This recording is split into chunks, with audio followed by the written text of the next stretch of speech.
Welcome to the groundbreaking news program that delves into the heart of Mormonism, your weekly window into the unique intersection of news, history, and culture that resonates with the tapestry of Mormonism. So whether you're tuning in from the heart of Utah or joining us from around the world, your favorite news program starts now, where news meets insight and the stories of our faith unfold. Welcome, everybody, to another episode of the Mormon Newscast. This is the 24th time that we've gotten together. And tonight, I am joined by Rebecca Biblioteca and Radio Free Mormon. How are the two of you guys doing tonight? Hello, everybody. Just wonderful. Thanks for asking. Awesome. Grateful to have you by my side as I conduct the meetings tonight, per se. So let's jump into it. Folks, I'm going to put up here on the screen. This is the things we're going to go into tonight. Our top stories. Are garments getting longer? We're going to find that out tonight. Do Latter-day Saint members believe in the church literally? We're also going to talk a moment about the charge that was dropped against the Pennsylvania stake president, who had originally been charged for not reporting child abuse. We'll talk about the politics of lifting the priesthood ban, and we've got two temple updates on the whole fiasco that the church is encountering all across the country as it treasures its steeple height and the size of its new temples being announced and built. So we'll get into it. So let's start off, Rebecca, if you'll take us into our first story. I would be happy to. Again, I have to say, though, 24 times, is that really true that we've sat here in these chairs and talked about the news? 24 times yeah, that's it. This is the episode 24. That is amazing. And we're all still friends and it's all still going well. So this is great. Knock on wood. So there were a lot of stories this week and I really had to narrow it down. I think I am taking like 4 of them. Sorry. But this one, I just have to put one slide up. I came across a question on Faithful Reddit sub, and a person said, something has been bothering me for a while. Why are petite garments getting longer and longer? My old regular garments are the same length as the new petite garments. I'm a shorter person. They just kind of go into this whole thing. The bottom line is people feel like their garments are getting longer. And there were hundreds of comments with people saying, yeah, this is true. I used to buy petites. They came to a certain length. Now the petites are below my knee, even the guys' garments too. So I don't know. I just thought it was funny. I had to make AI. How long can our shorts get? I don't know.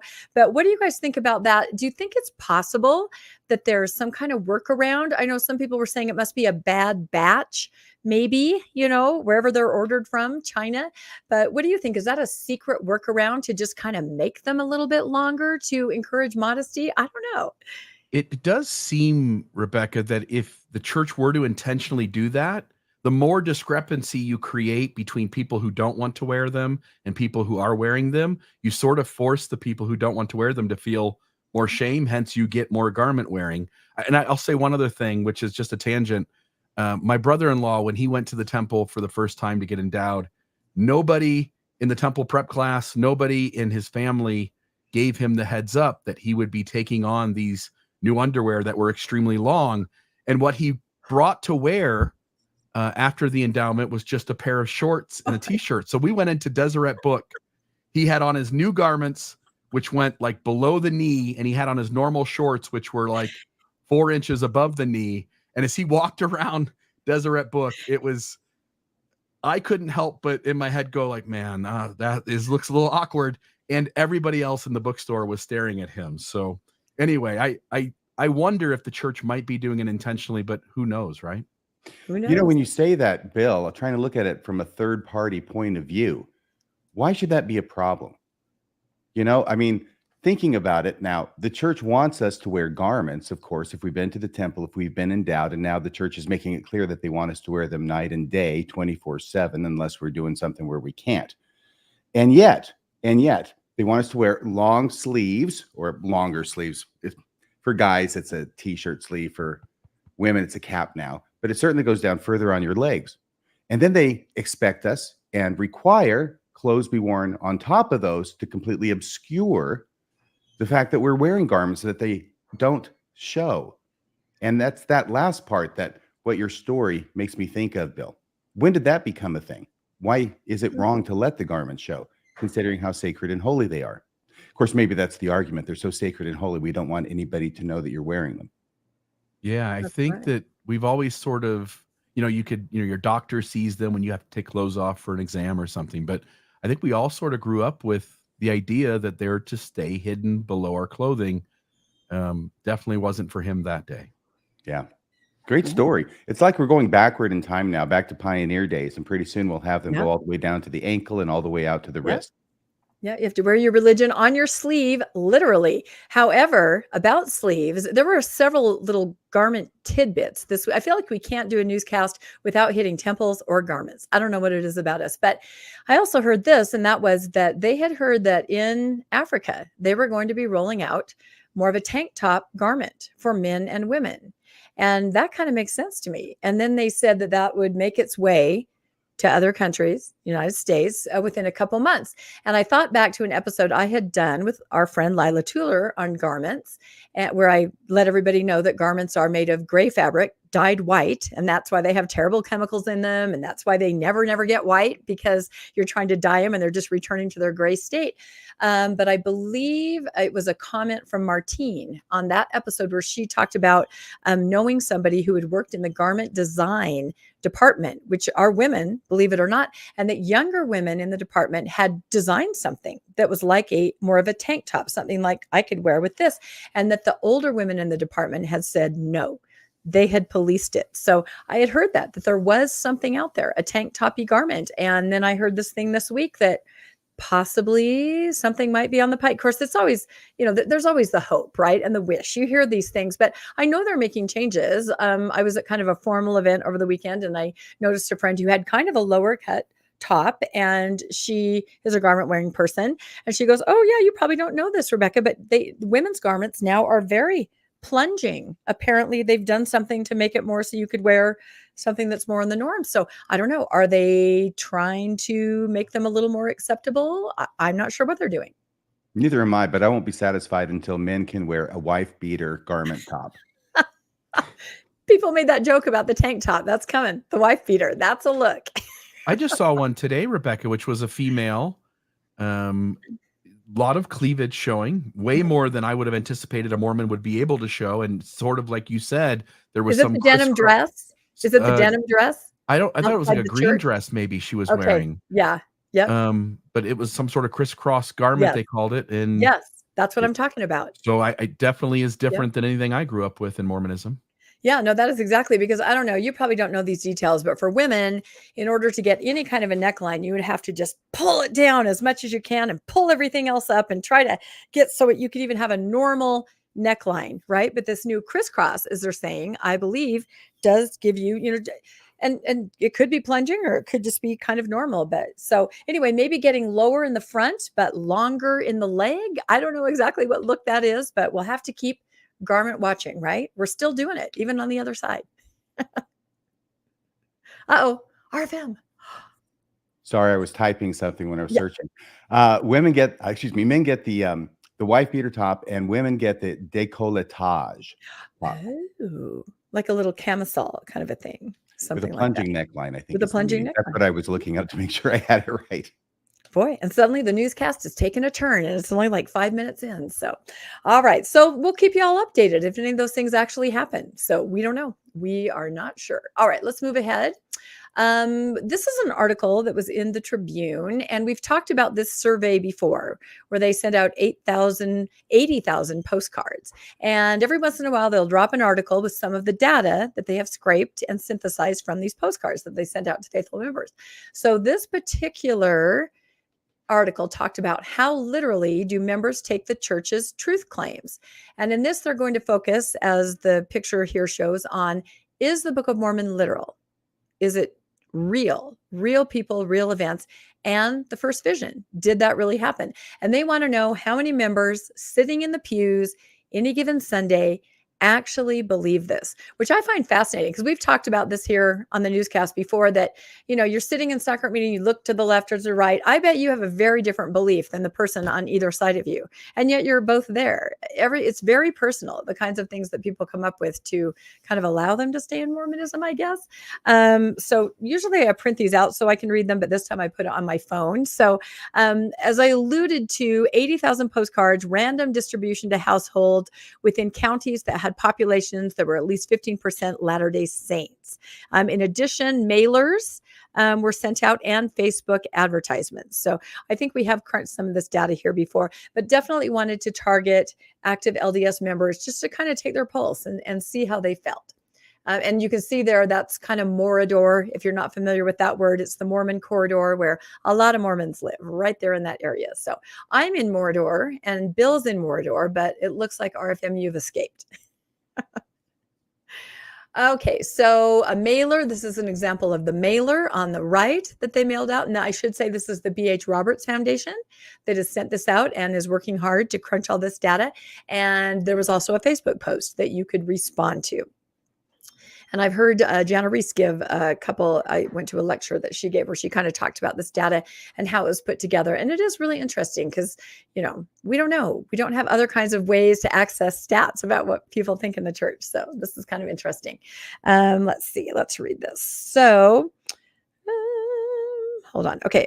So occasionally in Latter-day Saint discourse, people that have lost their testimonies in the church's truth claims float the idea that perhaps they can salvage their belief in the church if it could be more allegorical. You guys have probably heard that. It doesn't have to be a literal belief. If we just think of it as an allegory, we can still keep the good parts, the lessons, the feel-good feelings, but we don't have to truly believe. Yeah, this is Rabbi Joe's bailiwick. Yeah, that's exactly right. That's it. No, that's exactly it. The good feelings. The Community of Christ, for example, does not have a position on the historicity of the Book of Mormon or of many of the historical questions in general. The ambivalence of leadership toward actively promoting literal truth claims are undoubtedly sensed by the members who kind of follow suit. I think we kind of have the opposite in the mainstream church, right? They seem to don't hear pure truth all the time, literal truth, Seems like they're trying to tell us there's definitely something we're supposed to arrive at. And then they make this kind of little caveat. Of course, how common the allegorical view of Latter-day Saints belief is an open question. And there is a very real chance that the influence in this group is biased by their being overrepresented in the scholarly Latter-day Saints and also ones that would be online, more engaged, maybe having more of a nuanced view. So they recognize there might be some ways that this data may not completely reflect, but still valuable. So this is the question that they asked. They said, which of the following best describes your belief? I believe the Book of Mormon is a true record of ancient people who actually existed. So that's it. No question. They're real Lamanites, Nephites, everybody's real. I believe the Book of Mormon is inspired by God, but there weren't actually any literal Nephites or Lamanites. The Book of Mormon is uninspired fiction, or I'm undecided on what I believe on this. So these are good questions. I mean, I tried to answer them myself. I tried to answer them when I was a TBM, and I had the same answer. Now and then, I've always felt the same way. So that was one of the questions. The other question, as I said, they're going to deal with the first vision, the founding event. The question there was, Joseph Smith literally saw God the Father and Jesus Christ. I strongly disagree. I disagree. I somewhat disagree. I neither agree nor disagree. I somewhat agree. I agree. I strongly agree. So that runs the gamut. You can choose whichever one of those you want. I thought I wouldn't even know where to put myself on there. Exactly. It's probably somewhere near the top. So what are your thoughts really quick just on how the questions were worded or the questions that they asked? I think on this one, I would just say on this one, I've always had, for a long period of time, not always, but ever since my early days in the church, had the question, is this a visitation? Mm-hmm. Because it's not called the first visitation. It's called the first vision. Yep. And is there something different about that where Joseph Smith had a vision, but neither God nor Jesus Christ were actually present? And I think that's something that's not answered in Mormonism. Yeah, you get the scripture that says your old men shall dream dreams and your young men shall see visions. And Joel chapter 2. Either of those imply that it's not a manifestation in physical reality. Yeah. Right. Yeah. And that begs the question, does that matter? I mean, it is called vision. Does it matter if they literally appeared or it was just a vision? Like I said, there's so much wiggle room here. And I guarantee that the person to the right of you and left of you in sacrament meeting has a different place on this scale here as far as what they believe, and yet they're still there. So they said we were also interested in looking at the combination of these two questions. For example, do people who hold to a more allegorical interpretation of the Book of Mormon hold to the reality of the first vision? Or does the allegorical approach map into more of a generic lack of confidence in any supernatural aspect to the church's truth claims? So I thought that was interesting. I put one of my favorite little graphs here. It kind of goes through the different versions of the vision, what he saw, what he didn't see, check, yes, check, no. And you, of course, you'll recognize the one that they finally landed on that's the more familiar one, but these are the other major ones. So they wanted to see if a literal belief in the Book of Mormon also played into how literally you took the first vision, because as I said, there's a lot of wiggle room all over the place. Yeah, I'm not sure you should be asking me my opinion on this, since according to Cardinellis, I am literally a wolf in sheep's clothing. Yes, you are. That's absolutely true. What is your opinion, wolf in sheep's clothing? That's so funny. So here's how it kind of follows along with those questions. And again, they're polling active members. So you can see on the right, we don't know. We're not sure. We're not positive. We don't know what to think. But you can see on the left, I mean, it's pretty overwhelming. And I was actually surprised, a literal belief in both. I really thought there would be a little more, I don't know, nuance to it. And that somebody might say, I consider it, maybe inspired, or I consider it an allegory, but straight up, not allegorical, and real people. Are you surprised by this at all? Is this just faithful, active Latter-day Saints? Yes. And that's why. With a little wiggle, I mean, a little nuance. It went to households that reported themselves as faithful. So yes, you're right.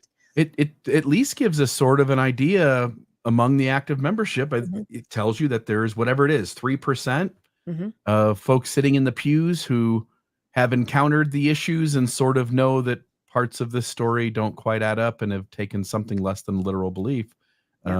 Those people on the far left are primed for a faith crisis if they learn too much information. That's for sure too. Yeah, that's exactly right. What do you think, RFM? What I think is that, yes, like Bill, I'm looking at the smaller graphs on the right. Yeah, we got the one on the left, but that should be 100% if we're talking to active members who faithfully go to church. You would think so. And I'm surprised that as many as do come up with an answer that is not the expected answer. Yeah, I think you're right. I think it is very interesting. Let's see what we have next. Okay, here we go. This is Joseph Smith literally saw God the Father and Jesus Christ. And again, we have the same thing. We have the strongly agree, but you're right. You have some that just kind of agree. And then you do have a percentage of people that really don't quite know what to think. And these are active Mormons. So what are your thoughts on this? The vision. What does it mean? What does it mean when you're talking to an active Mormon who has the option of saying, I strongly agree with the proposition that Joseph Smith literally saw God the Father and Jesus Christ? And you've got a sizable number of those who just agree. Yeah. I could strongly agree, but I'm going to choose not to strongly agree. And I'm just going to say agree. What does that mean? I wonder. Yeah, and if you add up the ones on the left of agree, so, strongly disagree is whatever, 3%. The next one's 1 or 2. The next one's 1 or 2. Then you've got somewhere around maybe 5% in the neither agree nor disagree. And then the somewhat agree is another 3 or 4%. You add all of that up and you start to notice that the very far right one is only somewhere in the neighborhood of 75%. The agree is somewhere in the maybe 15%. But what you end up with is about 10% of people who have something less than agreement that Joseph Smith literally saw God the Father and Jesus Christ. If I were the brethren, that one might be a little concerning to me, that 10% of the people in the pews are something less than strongly or just agree. And I will say this graph is a little bit confusing in that it only goes up to 80, and which I believe is 80%, and it doesn't go up to 100%, which makes the strongly agree look almost unanimous. Exactly. When it isn't. Yeah. On the other hand, if they went up to 100%, the somewhat disagree might be so small you couldn't even see it, but still. Yeah. Yeah, and that's probably it exactly. Yeah, I wasn't so surprised with the Book of Mormon because I thought you do hear leaders saying this is not a history book. There's some little Easter eggs they leave that can let people go, maybe they're moving away from that. But first vision, it's first vision. So yeah, this graph surprised me a little bit I have too. a question for you, Rebecca. Yes. I distinctly remember on my mission thinking, if I were in that grove in 1820, hiding behind a tree, to where I can watch Joseph Smith come walking in, look around, making sure he's alone. Of course, I duck back behind the tree so he doesn't see me. Then he kneels down and he begins to pray. Would I have seen God the Father and Jesus Christ appear to him? Am I the only one who's ever thought this? And then coming up with the answer, well, I guess I'm not sure. I mean, I think so, but I'm not positive.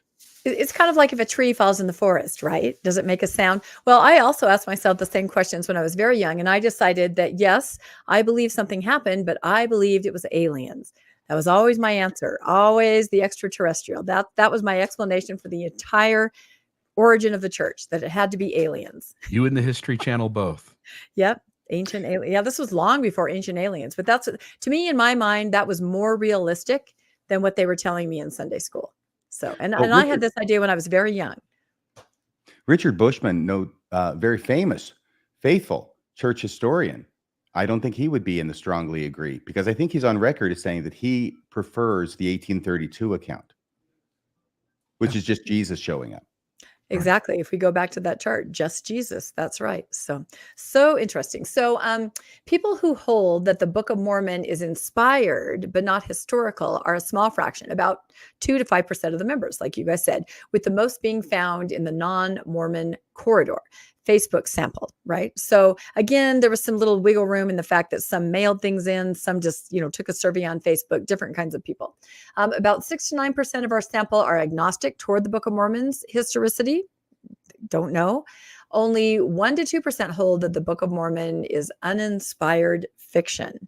And again, these are the people in the pews. So that makes sense to me. Again, you're up at near 10% there, a little under, but yeah, the church is going to have to sort of sense that about 10% of the people in the pews don't exactly believe this thing. Yep. And it really makes me wonder. I know when I had little kids and they were old enough to have family night, and we tried to make this big production. I think my oldest was like 4, and I'm trying to teach a story about the first vision. And I couldn't look into my little kid's eyes and tell this because it just sounded crazy. I heard it from I was hearing myself say it from their point of view. And I just remember I just quickly kind of went through it. Yeah. And then he saw, and, he felt a good feeling. I kind of focused on that. But I wonder how many parents aren't necessarily able to tell the hardcore version that my parents told to me, literal, there it was, it happened. Oh, I don't know. I had a hard time telling those things to my kids because I had incredible cognitive dissonance. Well, I think that one of the great strengths of Mormonism as a religion and as a theology is its literalness. On the other hand, one of the great weaknesses of Mormonism and its theology is its literalness. That's a really good observation. I think it's strong when you come in, at least it was for me, when I joined the church and wanted literal stuff to believe, and I was eating that stuff up like popcorn. Yeah. But then time goes on, life occurs to a person. And after a while, in a number of decades, I start thinking that this literal stuff really isn't for me anymore, and that I find more meaning in that which is symbolic. Mm-hmm. And by that point, you're in, and your family's in, and you're not going to leave, but you can look at it as more symbolic, and that allows you to stay. I think a lot of people are in that boat. Let's see, it says on the first vision, about 5% of the members disagree that Joseph Smith literally saw God.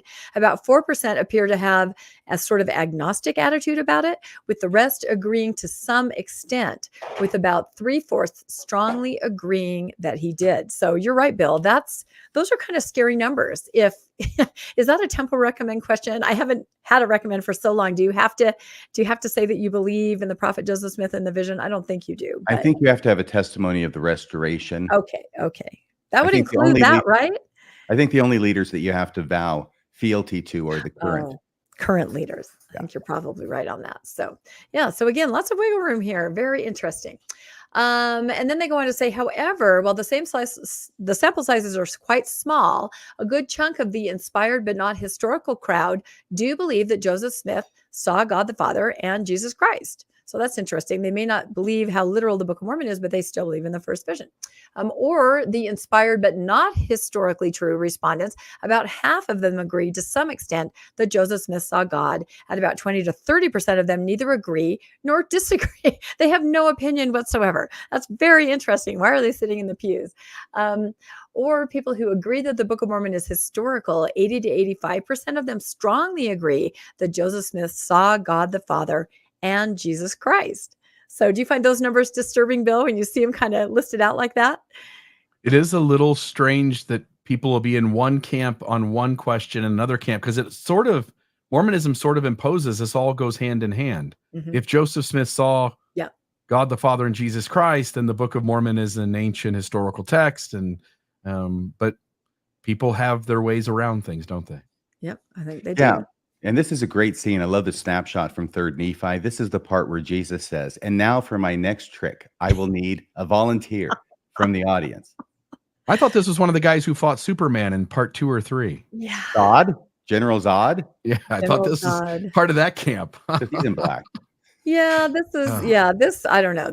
Well, I'll go to my next slide. This is, I always see that outfit that Jesus is wearing, and I just can't help but think of just so many wedding dresses that I've seen with the neckline and the sheared waist and the bell sleeve. I mean, he looks amazing. So I just had to make that comparison. I know I'm terrible. All right. Okay. So, and this is interesting, and you guys have already alluded to this. So, while there do appear to be some in the church that have found a way to make the church's truth claims work by taking a more allegorical perspective, this does not appear to be widespread. And we suspect that most people who lose faith in the historicity of the Book of Mormon or the first vision simply walk away, right? And that's true. Most people do. Yeah, that's the result of making the literalness of both of those Yeah. things foundational to belief in the church. Yep, that was an excellent point that you made. Yep, absolutely. So I thought to close my section, I would show a reason that people are able to stay. And that would be something like Scripture Plus, where they definitely deal with these, history of the Book of Mormon, historicity, and the first vision. And they make sure that they give you enough things to think about that you can choose to stay if you want. So I think, yes, this one's about the Book of Mormon, and then we'll watch one about the first vision very quick. And there are hundreds of these. This is just Rebecca? one example. Yes. Have I ever told you the story about the wide-mouthed frog? Is it allegorical or is it historical? It's kind of literal, but go ahead and play the tape. Saying that the Book of Mormon is historical is not the same as saying that it's inerrant or even that it's 100% historically accurate. Traditional believers affirm that the Book of Mormon is an ancient record of real Nephites and Lamanites. But that doesn't mean we believe the Book of Mormon represents a comprehensive factual history of all of ancient America. First of all, the stated scope of the Book of Mormon is a lot smaller than that. It's limited to just the perspective of the Nephite people within a much larger milieu. But second, its purpose is primarily spiritual, not political, historiographical, geographical, or academic in nature. And third, it's filtered through hundreds of years of editing, redaction, and transmission. Mormon himself conceded that there were going to be a lot of mistakes and imperfections in his work, and that they were the mistakes of men. President Nelson has stated that the Book of Mormon should not be considered a history textbook. You can pause to read the quote. But what we do mean when we say that the Book of Mormon is historical is that it preserves the religious teachings of a real people who existed in ancient America, and that the resurrected Jesus Christ ministered to them, and that the Book of Mormon is the Word of God. There you go. So that gives you a lot to be able to remain in with, right? Have you guys ever seen that? What do you guys think about that? Well, the first thing I think about is, I got to give it to Mormon. He was a guy who stood up for his work. He says, look, I'm not perfect. If there are any errors, they are the mistakes of men, which is a refreshing attitude when you compare it with President Nelson and the current crop of leaders who say, if there's any errors, they're the mistakes of God. It's a very good point. On almost every issue, huh? Yeah. Priesthood ban, God's fault. Yeah, sorry. I think we're going to talk about that. Do you have any thoughts on this? The Book of Mormon apologetic, Bill? She said that this is what they mean by historical is this is a text about a real people in a real place. Yes. With real teachings that came from God, whatever else it was she said. But Yeah. by the way, other than 3 letters of NHM, there's no evidence that exists of any of that being true. So just FYI. Well, it is a strange thing to watch her talking out of both sides of her mouth, which is somewhat, it's a Mormon apologetic trope, right? The first Yeah. side of the mouth is, this is totally historical and literal. The other side of your mouth is, don't expect to find any evidence for it. Yeah, Yeah, exactly. and And you hear that's that a really what lot. it is. Yeah. Mhm. Yep, you hear that absolutely a lot. And Scripture Plus has a lot of these kinds of videos on it with anything you'd ever want to know. And you can kind of see the apologist's point of view. It is kind of interesting to go down that rabbit hole. And here she's going to talk about the first vision and how inspiring all the different accounts are. And I just want to note, I think you hit an important point, RFM, which is the whole reason she says all of the first stuff in that last video is because she's telling the audience, don't expect to find anything here that will prove the church true. Yeah. In fact, you might find things that don't fit, but these are the ways in which you can dismiss it, because these are the mistakes of men. There's exaggeration of numbers. These are just a limited people in a small place in a much larger milieu. Anyway, so I thought it was kind of cool. So Different from what we all learned growing up. I once heard a TikToker claim that the different First Vision accounts were the single greatest shelf breaker for one's testimony. Hearing that there are several differing accounts of Joseph Smith's first vision can sound jarring, maybe even a little concerning at first, but personally I love that there are multiple accounts attesting to this sacred event. Each one can give us a different perspective into this event and into Joseph's life, because they come at different times, they're targeted to different audiences, they emphasize different details, but they have the same overall message. And having multiple different accounts of a miraculous historical event isn't even unique to Joseph Smith. For example, there are multiple differing accounts of Paul's conversion on the road to Damascus. We get several different tellings of this story in Acts itself, but we also have different accounts in 1 Corinthians and Galatians, and sometimes the details vary quite a bit. But this multiple attestation and variation helps to actually bolster its core authenticity in the eyes of a lot of scholars. There are multiple distinct accounts of Alma the Younger's miraculous conversion story in the Book of Mormon. There are multiple, sometimes conflicting accounts of Jesus' ministry in the New Testament Gospels. And interestingly enough, when I went through this particular TikToker's page, I found no less than 4 differing, contrasting accounts of that person's faith crisis and deconversion narrative from the church. A lot of biblical scholars don't see multiple accounts of something as a problem or proof that it didn't happen, quite the opposite, but rather it can be a fruitful lens for discovering new insights from different angles. There's a lot that can be learned from each of the 4 primary First Vision accounts, and I love seeing the church incorporate details from them in their films, books, and historical treatments of the event. You can learn more in No Y264 and follow Scripture Plus for more Latter-day Saint insights. There it is. And I can say this is true. I was recently at the Church History Museum. They have a new Joseph Smith First Vision film, and they actually flash it up on the screen. There are multiple accounts, and we're going to incorporate different elements here. So they're trying to seamlessly do it. It's pretty interesting to watch. Yeah, it's a great argument. The way I hear this argument is, the gospel writers made up stories that contradict each other about Jesus, and Paul made up different accounts about his first vision experience. Therefore, it's okay that Joseph Smith made up different accounts of his first vision experience. And I think when she speaks of scholars and other folks having their faith increased, I don't think that's true. I think most biblical scholars and most biblical criticism would point to much of the New Testament or the Bible as a whole as myth, and would not take these stories literally, and would use as evidence the fact that the 4 gospel accounts or Paul's vision or the different things about what occurred in the New Testament not matching is actually evidence that it's not a historical account. Right. And both of those also are apples and oranges, because the apples are that you have at least 4 different gospel authors who are not Matthew, Mark, Luke, and John, but we have 4 of them, right? There were authors behind them who wrote these accounts, and they sometimes conflict with each other. But that's 4 guys conflicting with each other. You got Paul. He's not telling the story every time. That's why she says, including Corinthians and Galatians, because those are attributed to Paul. But in Acts, you have someone, the author of Luke, writing Acts and writing his account of what happened to Paul. So that's a different person giving his account of what happened to Paul versus Paul giving his own account about it. That's still different people talking about the same event and coming up with different accounts. With Joseph Smith, it's just Joseph Smith. In the 4 primary accounts, the 1832, 1835, 1838, and 1842 accounts, all by Joseph Smith, all with different contradictions, especially the early ones have the most alarming to me and to many people contradictions between them.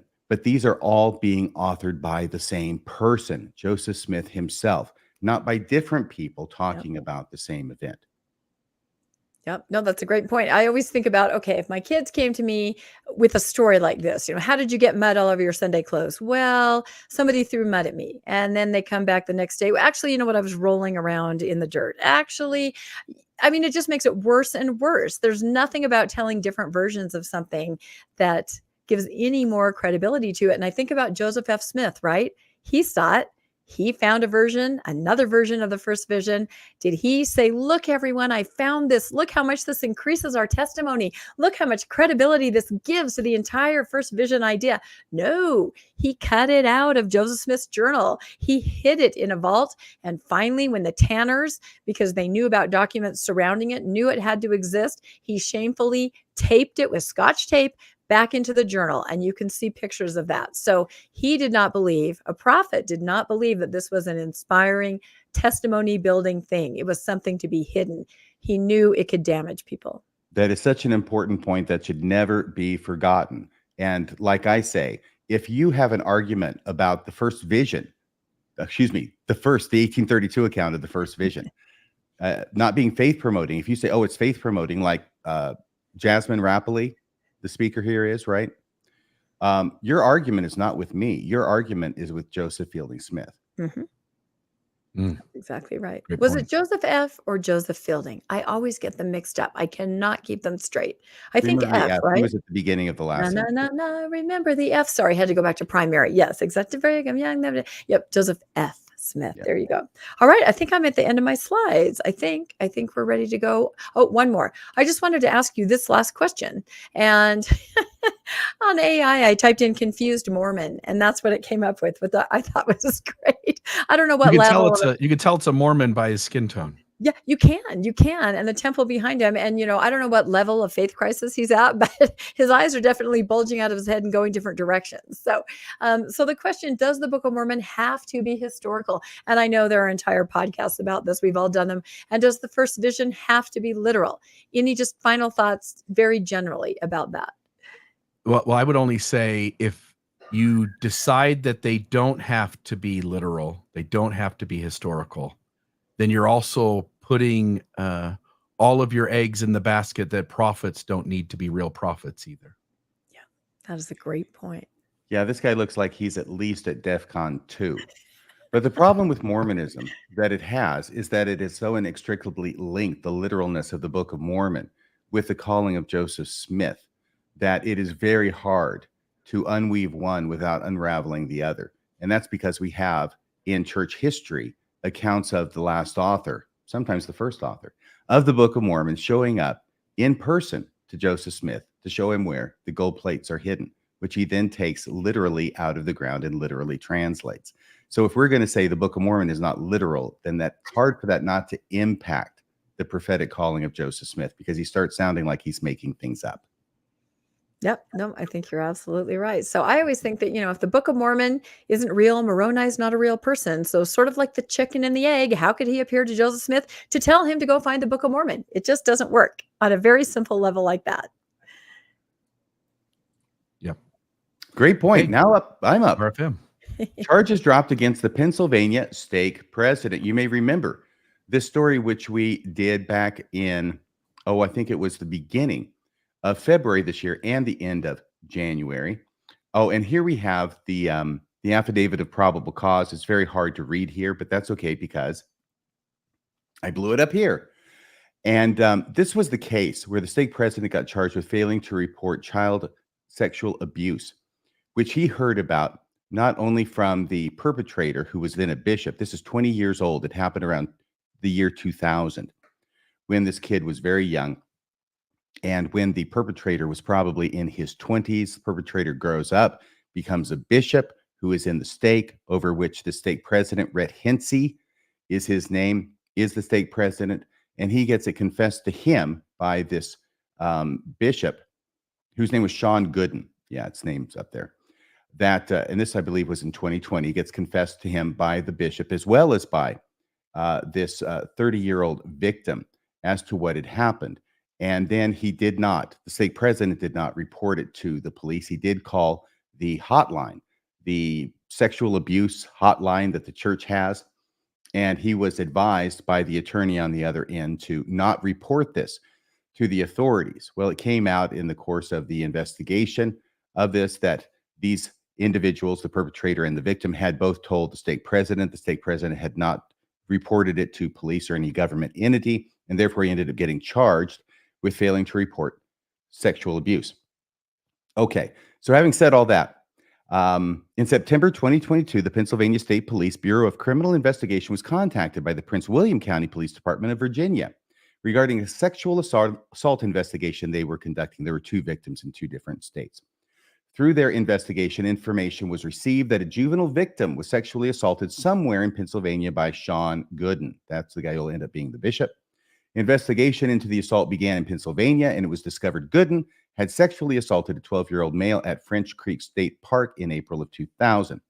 Gooden was charged in July of 2023 with charges stemming from the incident. During the investigation of Gooden, it was discovered that Gooden and the victim of the sexual assault had disclosed the sexual abuse to their religious leader, the accused, Rhett Hinsey. At the time of the disclosure, Hinsey would have been acting as a religious leader in his position as Harrisburg State President for the Church of Jesus Christ and Latter-day Saints, should be of, and therefore would have been a mandated reporter as defined in Title 23, Section 6311. However, Hinsey failed to report the abuse to authorities. Hinsey was charged with 1 count, failure to report or refer. Charges were filed on January 31st. That should be 2024.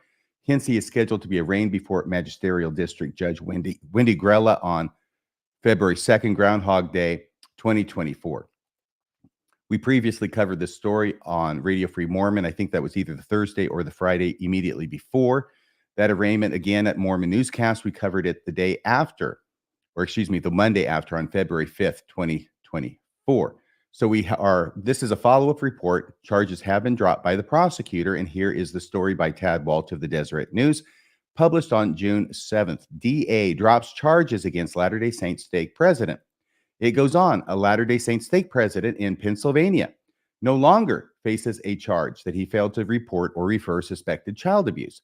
The Dauphin County, I think it's Dauphin, County District Attorney's Office withdrew the criminal complaint Friday that had charged President Rhett Hinsey of New Cumberland, Pennsylvania, and I had to put the sick in there because the Deseret News actually let Pennsylvania go out as PANN, Sylvania, with not reporting suspected child abuse allegedly committed by a member of the Church of Jesus Christ of Latter-day Saints in 2000. The church praised the decision in a statement issued Friday afternoon. By the way, I actually went to the article itself and did a screenshot of it so you could see that I'm not making up the fact that the Deseret News spells Pennsylvania PANN SYLVANIA there in the middle paragraph, second line down. Okay. Did you see that? Can you see that, Rebecca? Okay. This continues the story. The Church of Jesus Christ of Latter-day Saints, this is the church's statement, takes allegations of child abuse very seriously and complies with child abuse reporting obligations. Church spokesman Sam Penrod said, the church has stood behind Rhett Hinsey from the time this case was filed and appreciates the vigilant efforts of the district attorney's office to thoroughly review the case, which has resulted in the charges against him being dismissed. President Hinsey complied with the law and supported the victims through the legal process. We are relieved and gratified that the Dauphin County District Attorney has withdrawn the charges filed against Rhett Hinsey. Hinsey's attorney, James T. Clancy, said in a statement provided to the Deseret News, it is clear from the facts of the case that the charges against Mr. Hinsey were not warranted.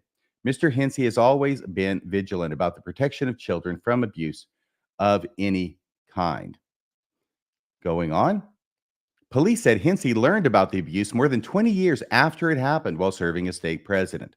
The information came from 2 sources, a confession by Sean Corey Gooden, and discussions with a man, the victim, who says he was 12 years old when Gooden allegedly took him and his brother on a camping trip to French Creek State Park in the year 2000 and assaulted him.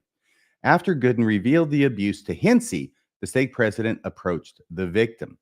Now an adult, the victim asked Hinsey to keep the matter confidential, Clancy said. Now, this is Hinsey's lawyer saying it, but it's probably true if it's being published. I mean, you don't want to say things that aren't true if you're a defense attorney in a publication. It can lead to bad things. So I've got to guess that that's probably a fact that we did not know. That now an adult, the victim asked Hinsey to keep the matter confidential. I'm not going to go back through all the statutes. We did that in the prior episodes, but you will see that's one of the key things in it. Is this communication confidential? Is it asked to be confidential by the people who are reporting it? And it appears that it was. Mr. Hinsey immediately consulted with legal counsel, Clancy said, by which I presume he means calling the hotline. Under the circumstances, a report to law enforcement was not required. As such, and honoring the adult victim's request, no report was made. Hinsey guided the victim to report the abuse to law enforcement. That's interesting, and I think significant. So apparently, the victim wants Hinsey to keep it confidential, but Hinsey's able to guide him to reporting it himself to law enforcement, and the report led to Gooden's conviction in Virginia, where he is serving a prison sentence for child sexual abuse of the victim in that state. Clancy praised the district attorney. Everybody praises the prosecutor when they do what you want. Everybody praises the judge when he rules your way. When they don't rule your way, there's not a lot of praise that's forthcoming. But he praised the district attorney for withdrawing the charge against Hinsey, which was filed in January. District Attorney, Clancy said, District Attorney Fran Chardo's decision reflects his office's thorough and professional review and consideration of the facts of the case, while also respecting the wishes of the victims of the tragic acts that occurred more than 20 years ago, Clancy said. Chardo, the prosecutor, determined the prosecution was not in the public interest, which is that's the general boilerplate classification. It's not in public interest. It's not in the interest of justice. That's what they all sign off on in order to get rid of a case that's really kind of a Bowser, according to a news release issued by the district attorney's office. And here is, I found, there was a link in that article, actually, that there was a statement that was put up on the Dauphin County District Attorney's Office's website, which was their own statement about why it was that they dismissed the case. And I thought that might be interesting, so I've replicated that here so we can sort of read it. Today, the Dauphin County District Attorney's Office withdrew the criminal complaint charging Rhett R. Hinsey with failure to report or refer suspected child abuse. After communicating with the parties involved, the district attorney determined that the prosecution was not in the public interest. Law enforcement authorities consulted with the family of the victims of the pertinent child abuse. The victims are now adults. The victims and the victims' families requested the withdrawal of the charges. So they don't want these charges pursued. They probably didn't want them filed in the first place. It'd have been nice if maybe the cops had talked to these people before the charges were filed, but nevertheless, they're getting around to it now, apparently. They requested the withdrawal of the charges. In addition to consideration of the victim's request, the district attorney examined the circumstances of the defendant. Rhett Hinsey has no criminal history. I'm sure he's a good guy. Otherwise, the district attorney's office is now communicating with officials from the Church of Jesus Christ of Latter-day Saints. This is interesting because in the negotiations in which the church was involved, they ended up doing something or giving the prosecutor something a little bit extra. And this is where it talks about it here. I was surprised to see this. District Attorney's Office is now communicating with officials from the Church of Jesus Christ of Latter-day Saints to set up trainings regarding sexual abuse and reporting options, and to ensure that information about reporting options is prominently displayed throughout the state. The district attorney thanks the Church of Jesus Christ of Latter-day Saints for its commitment to ensuring that this information is distributed to its members. And that's the end of the statement from the DA's office on why it was that they ended up dismissing those charges. Any thoughts from people here? This case seems like it sort of went the way it should have, and I don't mean any offense to the audience and for those who just want to see the church burn at every corner, but it seems like this really was an instance where maybe he shouldn't have been charged, especially knowing the victim's wishes and knowing that this sort of sorted itself out anyway. I will just note, here's the quote, that the church is the gold standard. We often talk about how the church has said that. I wanted folks just to know where that came from. Elder Von Keach, Curtin McConkie, Chief Legal Counsel. The church has long had a high effective approach for preventing and responding to abuse. In fact, no religious organization has done more. Although no one system is perfect and no single program will work with every organization, the church's approach is the gold standard. And I would simply say it sounds like more things are in the works to get better. And maybe someday, hundreds of years off into the future, the church might actually be the gold standard. Yes. Your thoughts, Rebecca? It's possible. Well, when the story first came out, I thought, oh my goodness, I wonder if this will be a wake up call to leaders that you're not Teflon. Things happen to you. People come into your office. You can be put in impossible situations. And in some cases, the church kind of walks away from you. In this case, of course, I think for exactly that reason, they had to show. And I believe the article said, like you read, we're gonna support him. We are going to get him representation. They had to make sure they took care of him. But the rest of us kind of thought, yeah, there's a lot of vulnerability. I mean, you were a bishop, Bill. Did you ever feel that? Like at any minute, somebody could come in your office and something could go south, whether they tell you something or I can't imagine what that would feel like. No one trained me effectively. I was a 29-year-old carpet salesman, Yep. Responsible to make the right decisions in those kinds of instances, and nobody higher up ever took me aside and explained Ohio law or what I should do. The only thing I ever saw was the 7-minute video that was shown in ward council, which said, hey, there's a phone number. You have a problem, call it. And that was the extent of the training of any of us in the early 2000s. Yeah, let me put this up on the screen. There's one other comment that I wanted to make here, and it had to do with Clancy's statement when he said, is it here or is it here? It's here. Mr. Hinsey immediately consulted with legal counsel. Clancy said, under the circumstances, a report to law enforcement was not required. Now, I think that's an accurate statement of the law. So he's not saying that it was forbidden by the law that Hinsey contact the government with this information. What he's saying is that under the law in the state of Pennsylvania, it wasn't required. So what we have again, and I think this is the worst thing. I've got no problem with President Hinsey. I've got no problem with the fact that this thing got dismissed. My question is why it was charged in the first place. That was like a rookie move. And these things have impacts on people later on. You know, you dismiss it, but there are still records there of what was charged. And sometimes people later on can't get past the charge, even though they see it was dismissed. But we still have a situation, and I think it's clear from this, where the church, in a situation where the stake president or whoever the bishop is or the stake president who's received this information by confession or other means, if the statute says you're not required to report it and you call the church hotline, they are going to tell you, don't report it.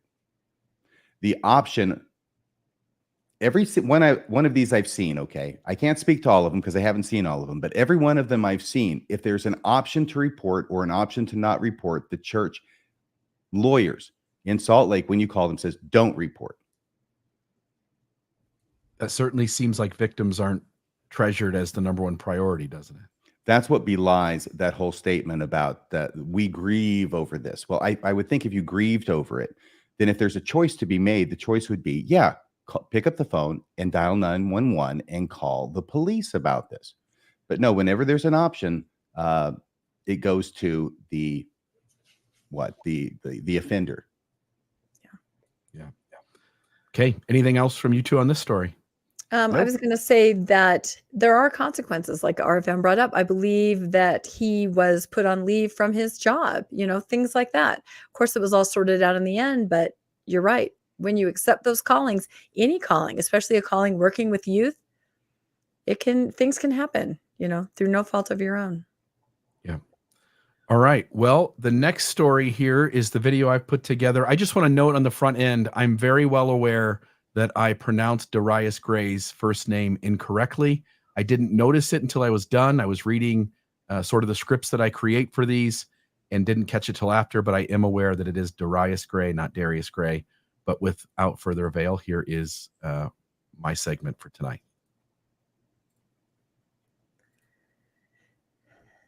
"46 years ago this month, the Church of Jesus Christ of Latter-day Saints, under then President Spencer W. Kimball, lifted its prohibition preventing Black men from entering the all-male priesthood and Black women and men from participating in temple rites.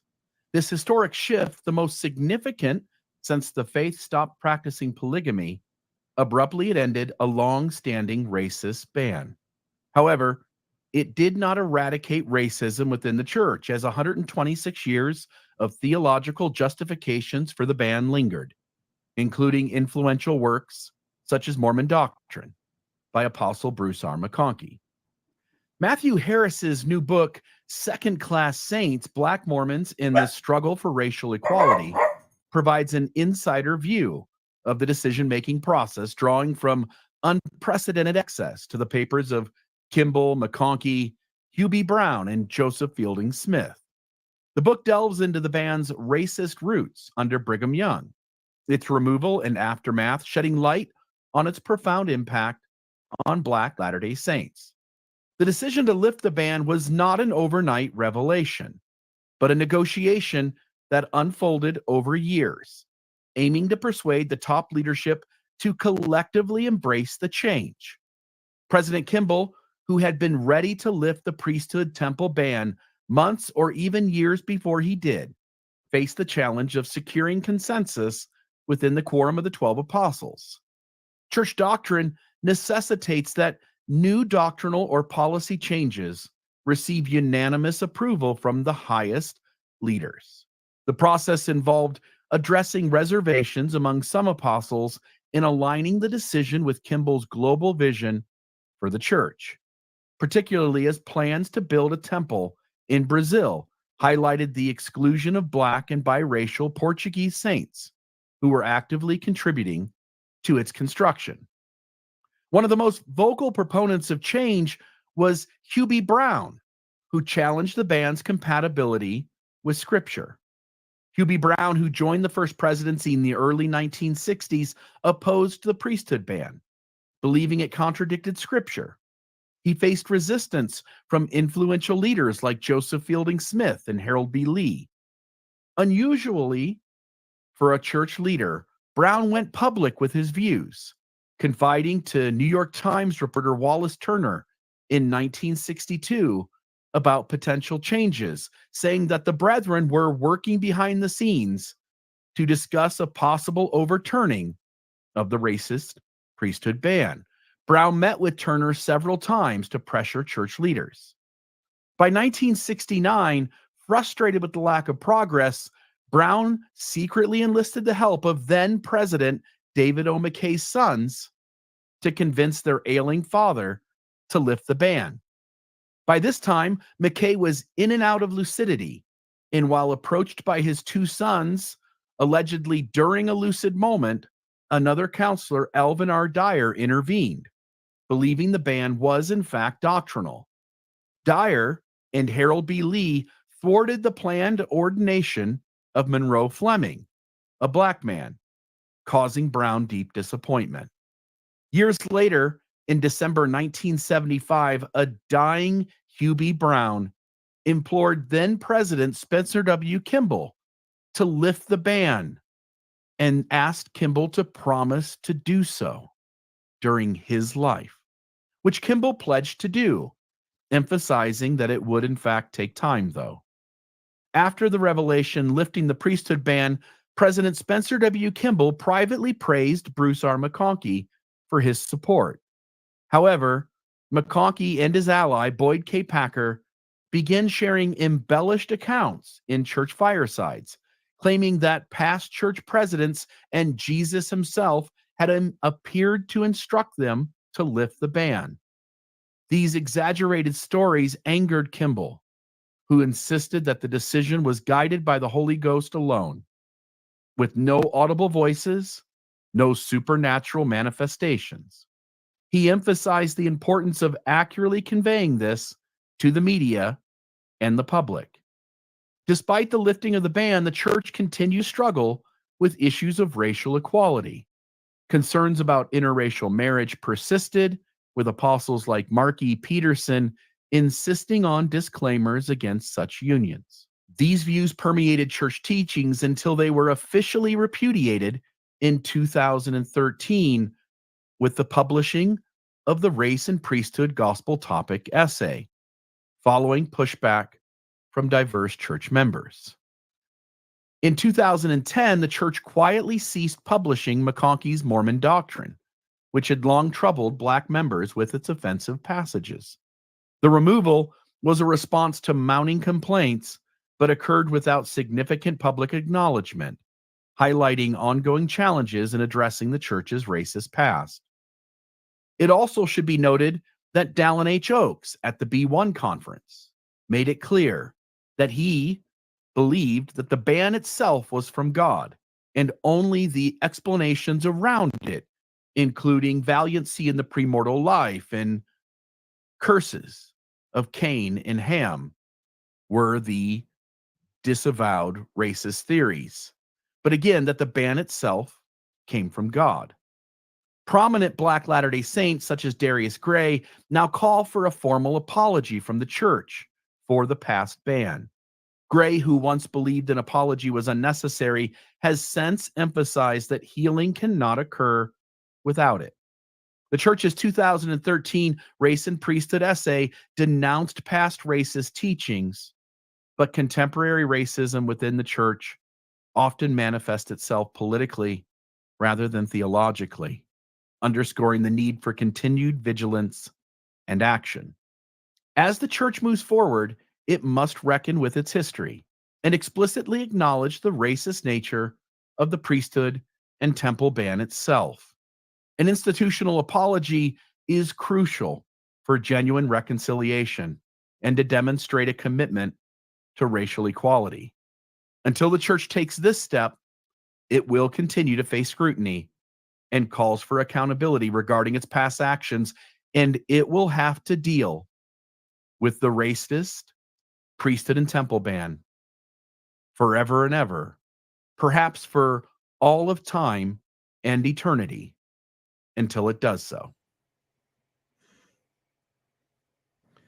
The two things that stuck out to me in this story, one is that David O. McKay wants to change it, but he can't get everybody on board. And Spencer W. Kimball wants to change it, but he can't get everybody on board. And Hugh B. Brown's trying to sabotage the whole operation behind the scenes and uses David O. McKay's two sons in order to convince their father to do it.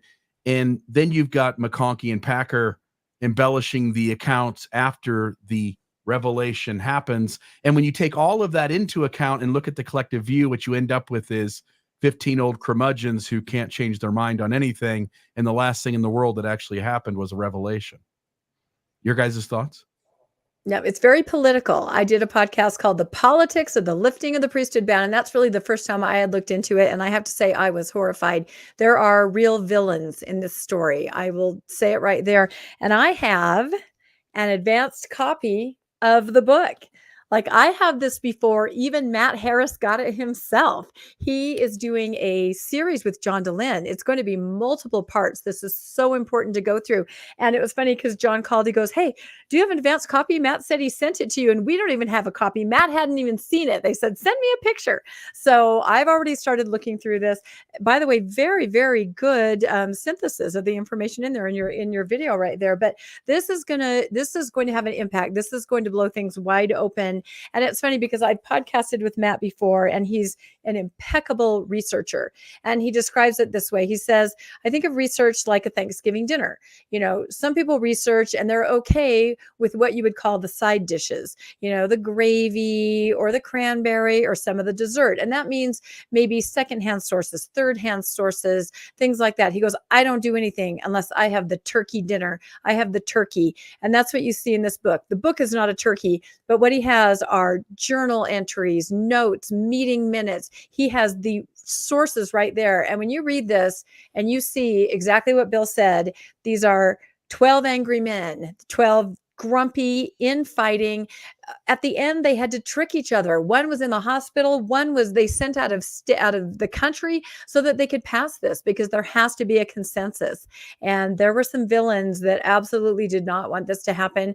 I have to say that President Kimball, at least in this, was sort of a hero. He understood what was happening with the Brazil temple. He understood that there was no way to tell who has one drop of blood. How can you tell? Missionaries were coming back. They were reporting to him, I don't know what to do. We have these prominent families. They're there. They're faithful. They want to participate fully. And I have to say, it's not a priesthood ban. It's an eternal family ban. Think this through. A lot of people haven't. It's not just that a man can't have the priesthood. It's that your entire family cannot be sealed together. So President Kimball saw this. He was very smart. he started sending apostles to Brazil to experience it firsthand. So they would come back. Instead of Kimball saying, there's a problem here, the people that he sent there would come back and go, hey, there's a problem. It's always better to let somebody else see it. And by that method, he started to get more and more people on board.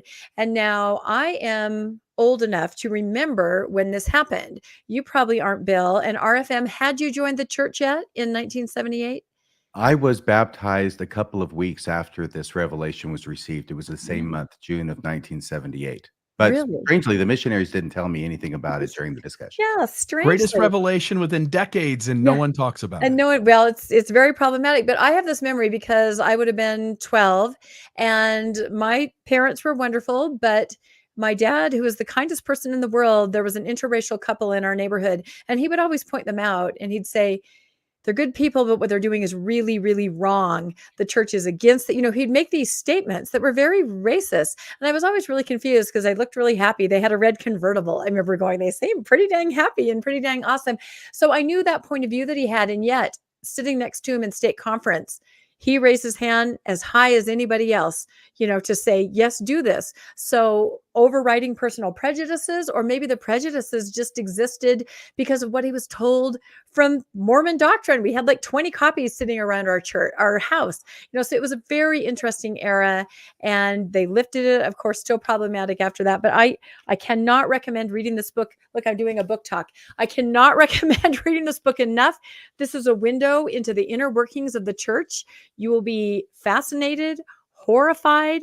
And as I said, on Mormon Stories, they are doing, I thought he said it was like a 30-part series. Like, they are really diving into this because this is milk and meat. This is the meat from that era. And you guys are really going to be able to understand what it's really like then. And I believe now, I believe it's still the same. So sorry, that was kind of a soapbox, but I feel really passionately about this topic and about this book. Well, there's the old story that I think we've all heard about, who was it before Kimball? Several before. David O. McKay, and how he went to the Lord about the temple ban in prayer to see if now is the correct time. And the answer came back to him from God. No, it's not the right time yet. Or there was no answer, and so he took it that way. I don't know. You've heard the story, right? What I think this is making clear is that, no, he wasn't asking God, and he wasn't asking Jesus. He was asking Harold B. Lee, and Harold B. Lee is the one who said, hell no, it's not the time yet. Don't you think the brethren are often, when they say we went to the Lord, what they really mean is we took a poll among the top 15 and the answer was, and that is sort of a substitute for talking to God or asking the Lord. If you have unanimity among the top 15, that is God talking. That is the definition today of revelation.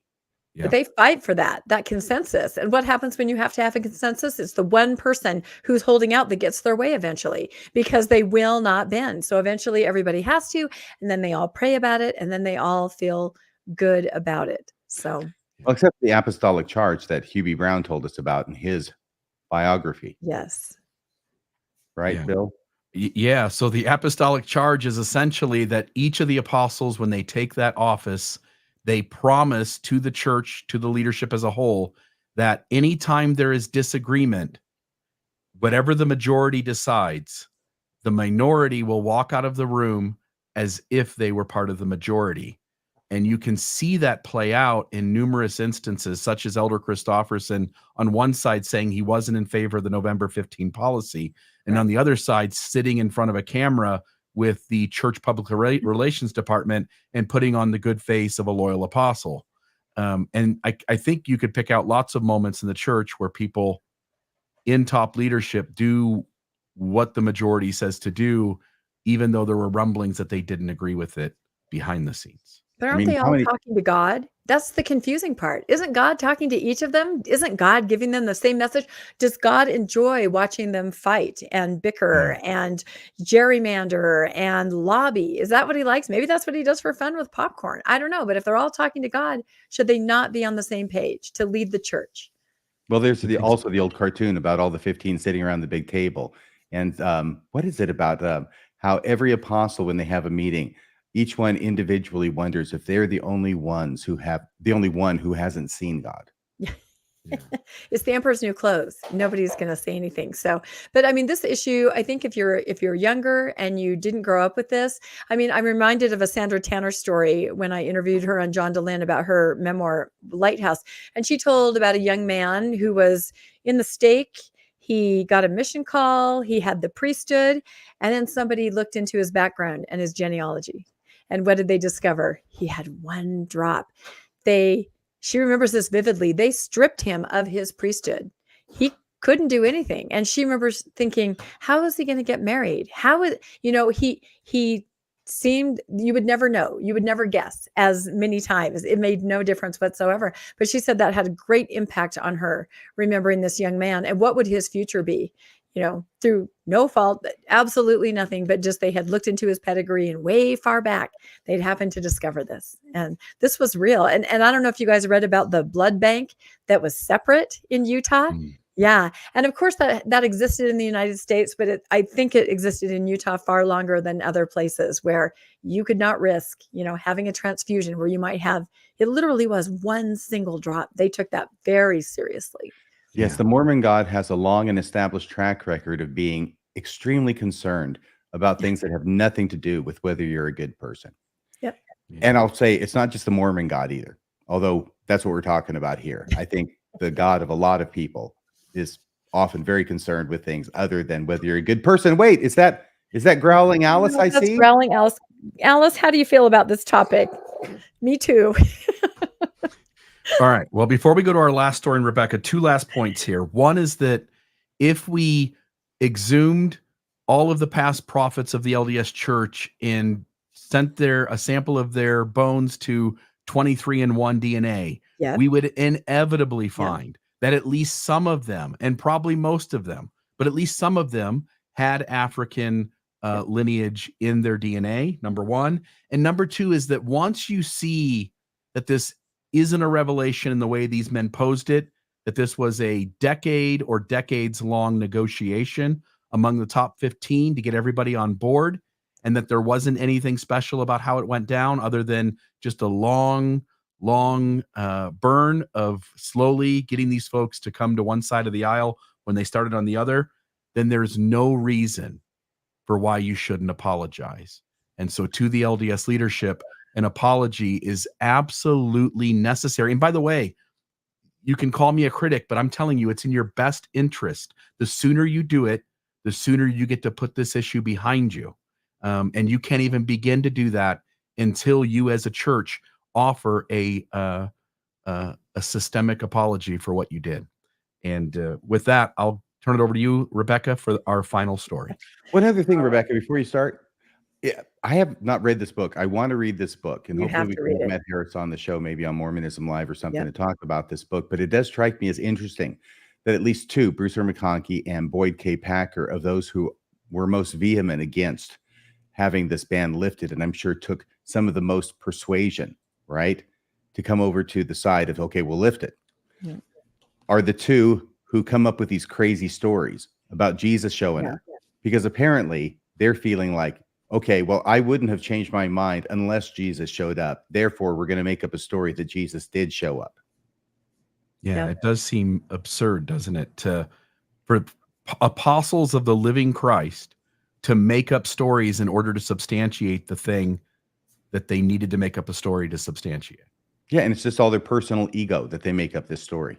Exactly. And I have to say that Harold B. Lee, I was very disappointed. He was he was what I would call a villain, and Joseph Fielding Smith. I mean, I'll just never see them ever in the same way again, ever. So very interesting. And then it makes you think about Oakes. How dare he say it was God, right?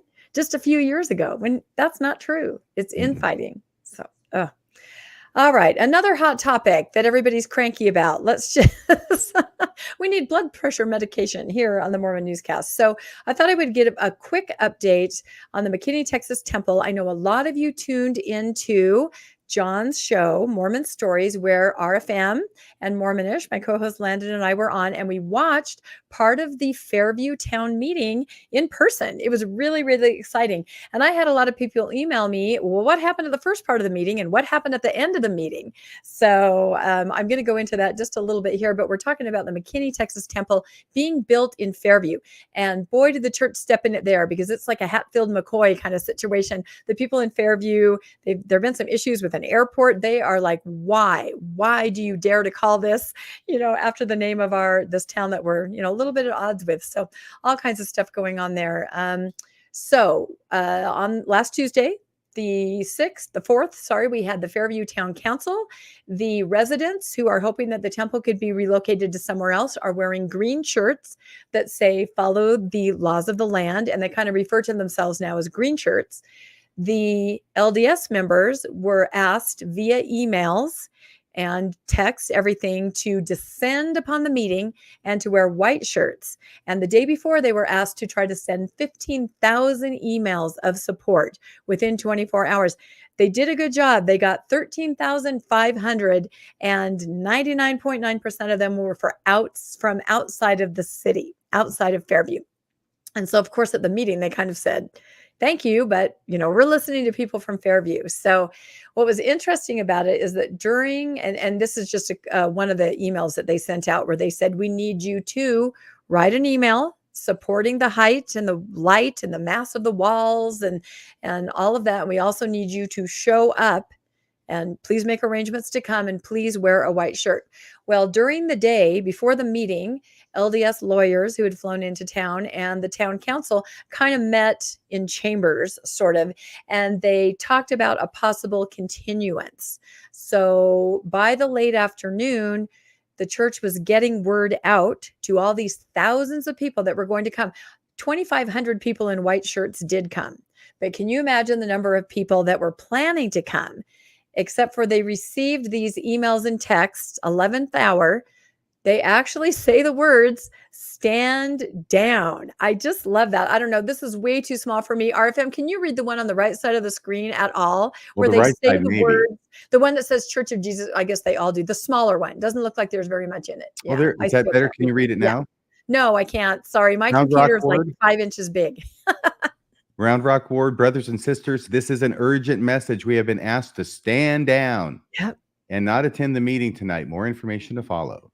Yeah. Again, stand down, right? It's a civic meeting. You have a right to be there. You have a right to express your opinion. Who is it exactly in your life that controls this kind of thing, that can literally say, stand down, urgent message, not needed?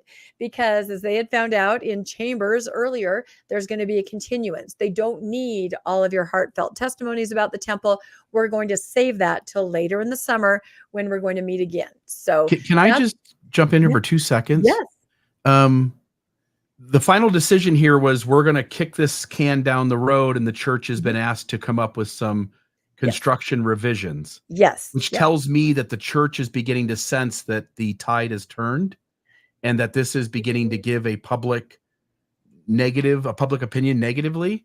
And so by also asking people to sort of stand down, maybe, again, I'll let you, standing down and saying, like, they're asking us to sort of come back later with a revised plan, seems to indicate, at least at some level, that they actually expect the church to come back with a revised plan. But yes, they absolutely 100% expect that the church will come back on August 6th with a revised plan. However, we've been told they would.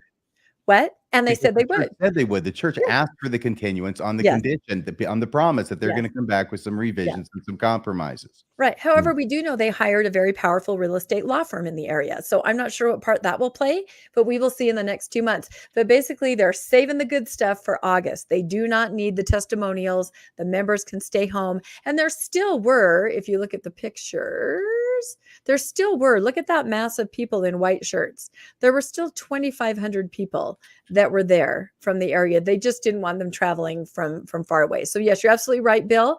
The expectation with the continuance is, bring us something we can approve according to our ordinances and regulations, and we'll get this started.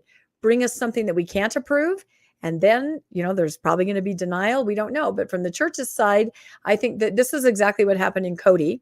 And they did then hit them with 2 lawsuits at that point. So it's going to be a really interesting 2 months to see what happens there.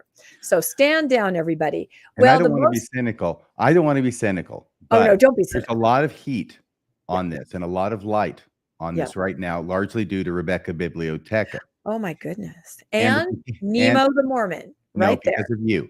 And And Landon. Nemo showed up. Yeah, but he was already there. I'm talking about you created the heat and the light on the event before it happened. Well, there's a And lot of therefore, interest. There's a lot of interest for sure. And so what we knew behind the scenes that nobody else knew is that some of the residents had arranged for Nemo to come and address the town council, because he's also been following temple building and he's an active member of the LDS Church, and he definitely had some words that he wanted to say. So this is a recording, in case you did not have a chance to catch it on John's show or somewhere else, of what Nemo had to say to the town council about the temple.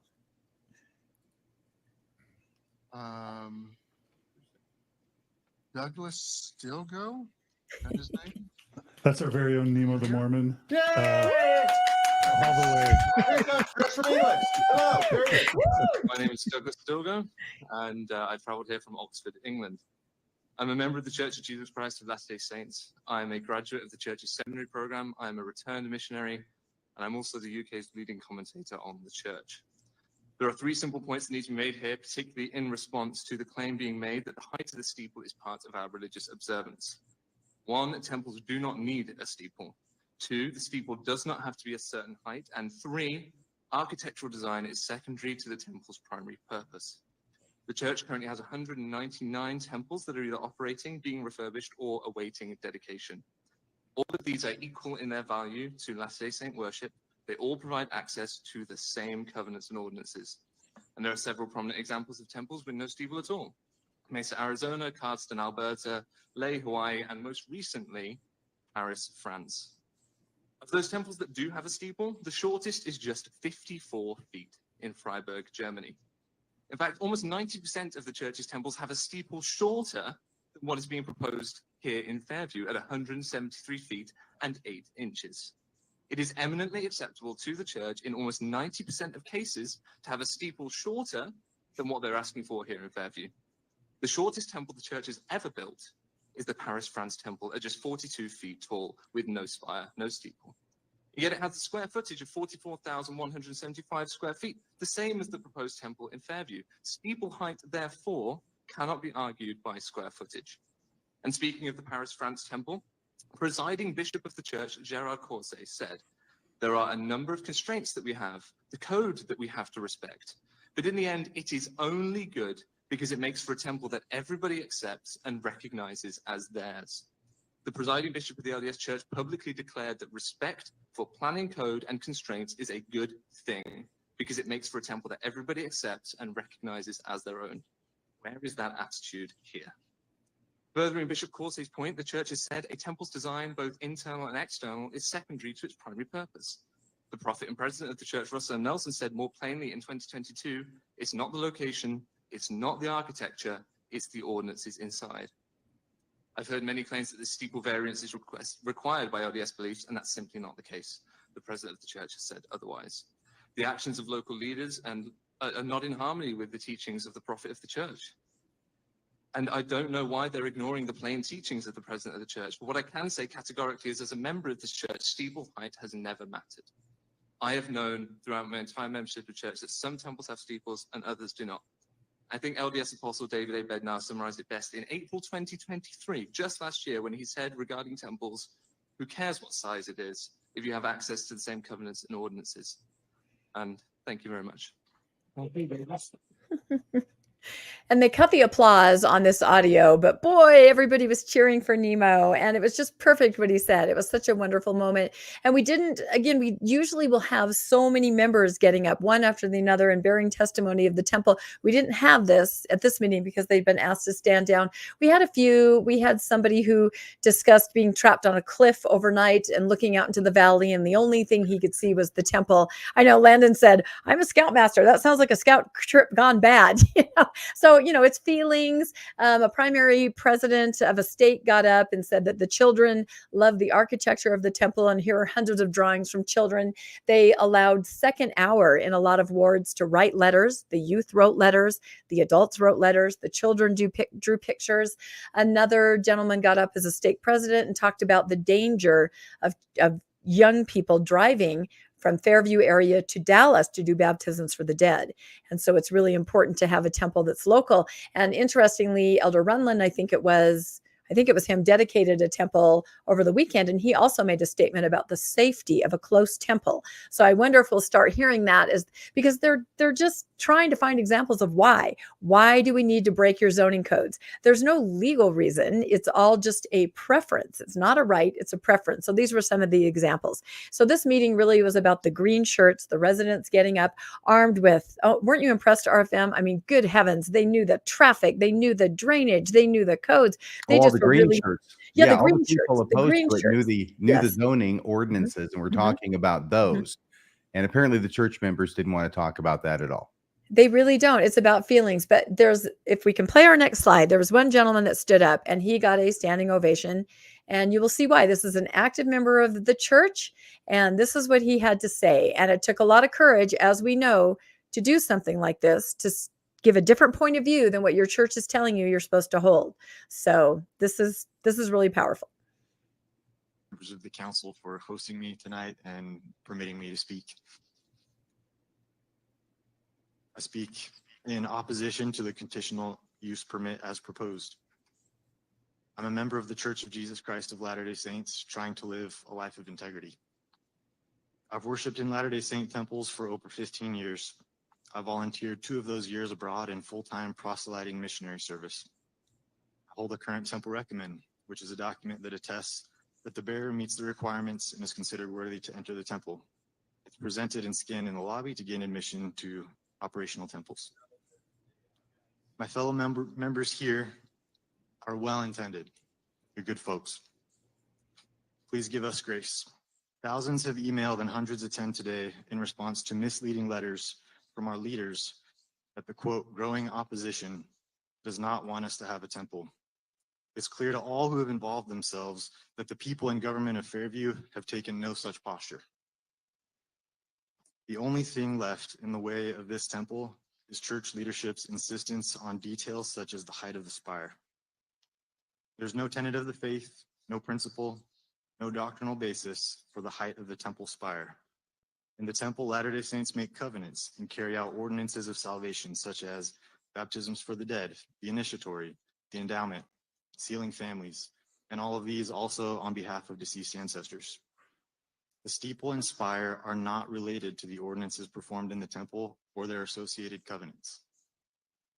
Church leadership uses the mites of the widows to hire lawyers and attorneys to do battle over lighting and architecture in cities across the country and the globe, sowing enmity between members of the church and their neighbors and calling it persecution.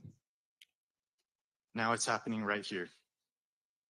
This will continue until awareness spreads and the people dissent. You, Mayor, and the council are in a position to ease the strife brought to Fairview and neighboring areas. Those who commission these projects draw near me with their mouth and with their lips do honor me, but have removed their hearts far from me.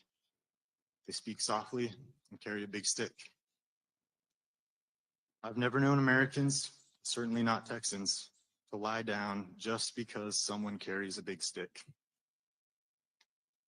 As for myself, do I fear the consequences of speaking here today?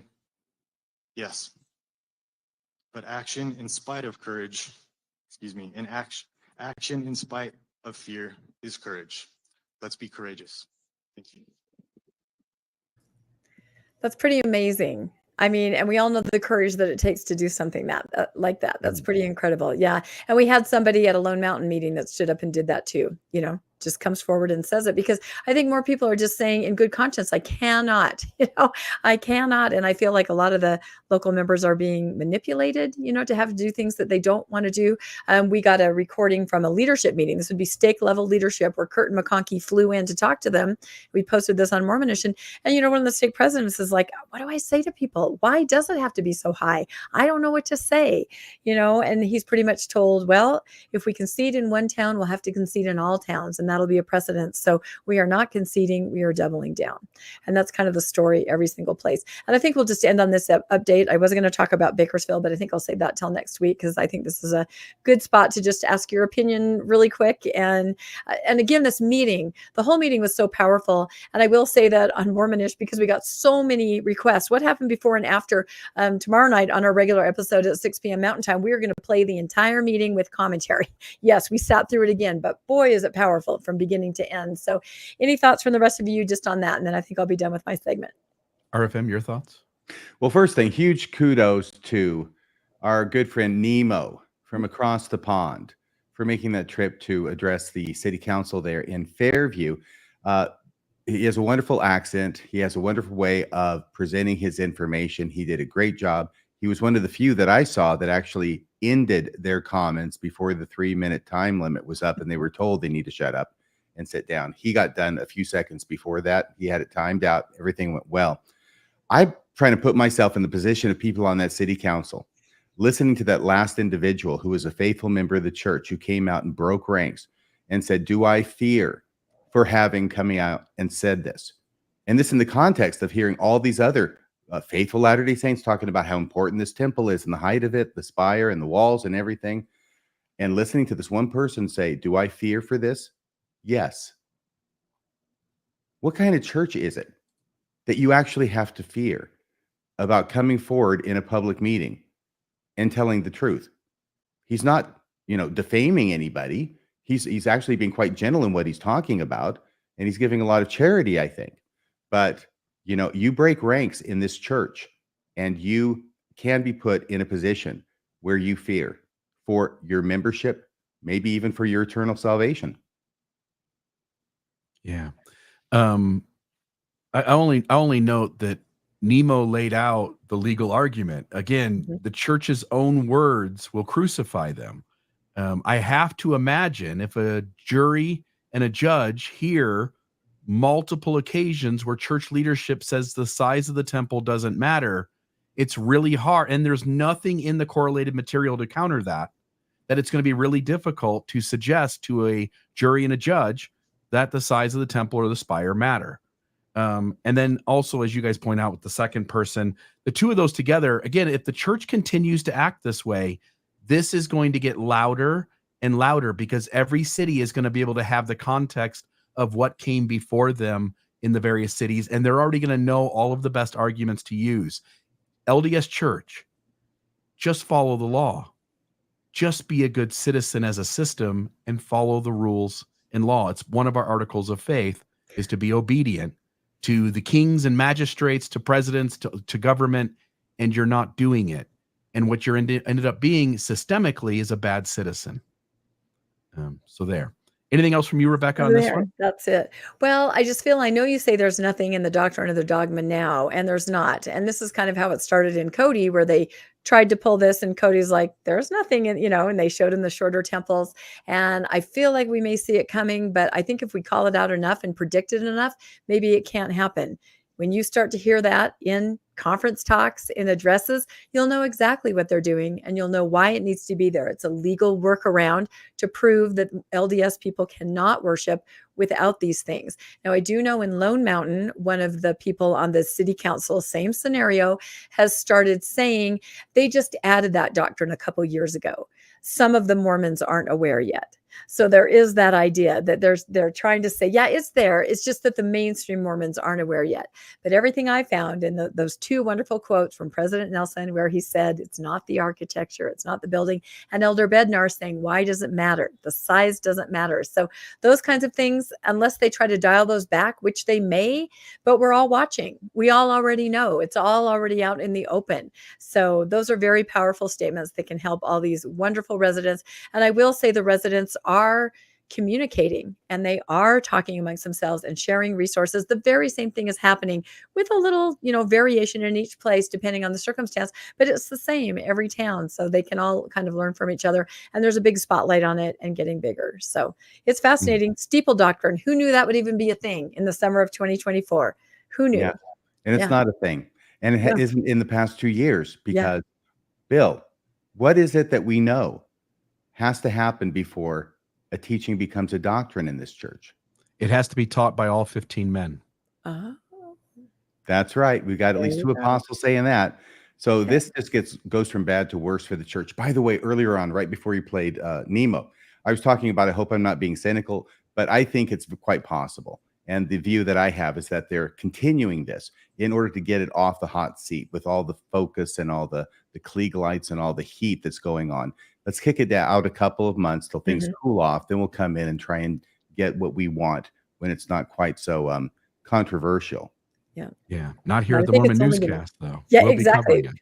Well, one woman got up and she said, please, you need to vote tonight. This was a green shirt. She goes, this is ripping our community apart. If you put this out with a continuance for 2 months, it's only going to get worse. It's only going to heat up. We're already being ripped apart. Please, But again, that was the choice that they made. I feel like they offered grace to the church, give you a chance, come back with what we'll accept. And then if you don't, the consequences. So from the church's point of view, more time to mobilize people, more time to work on a legal strategy like in Cody where they set 2 lawsuits in motion.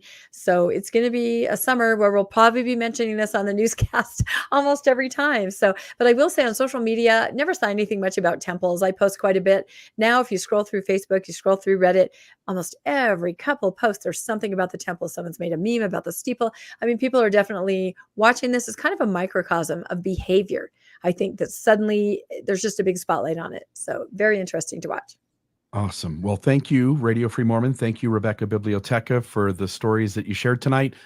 Before we close it out, I'll give you guys each a minute. And RFM, if you'll speak on behalf of Mormonism Live, what is going on in the worlds of both of you? I think what's happening Wednesday is going to be a lot of fun. And it's even still in the process of being fully developed. However, there is a certain list. It was originally authored, I think, by John Clark, at least as early as 2005. He's an archaeologist / anthropologist. I can never keep track of those two. But he is a doctor who came up with a list of Book of Mormon anachronisms. And the idea behind it being that these anachronisms are being resolved over time. And if the Book of Mormon were not true, we would expect that with 200 years that's gone by and all the archaeology that's been done, that we would find more anachronisms in the Book of Mormon. His argument is that there are fewer anachronisms in the Book of Mormon after 200 years because archaeology is resolving all of them. He's created a list to prove that point, and we'll be taking a look at that list and some of the problems with the list itself on Wednesday. And we're doing that because this list, even though it's about 20 years old since I saw it the first time in 2005 at the Library of Congress, Worlds of Joseph Smith Symposium for the bicentennial of his birth, apparently it's surfacing again as some kind of proof for the Book of Mormon. And actually, when you look at it a little bit closer, it's not that amazing at all. There you go. Thank you. And and like I said, we are watching that Fairview Town meeting again. So it's about 2.5 hours long. Get your popcorn. It'll be Mystery Science Theater type where we say pause and rant a little bit. But again, it just, from start to finish, you really get to see the big picture. And I think it'll be really good. That's at 6 p.m. tomorrow night, Tuesday. Sweet. And folks, we'll be back next week, Monday, 6 p.m. For the next episode of the Mormon Newscast. It'll be interesting to see what happens over the next 7 days. So thank you. Thank you, Rebecca. Thank you, RFM. Have a great week, everybody.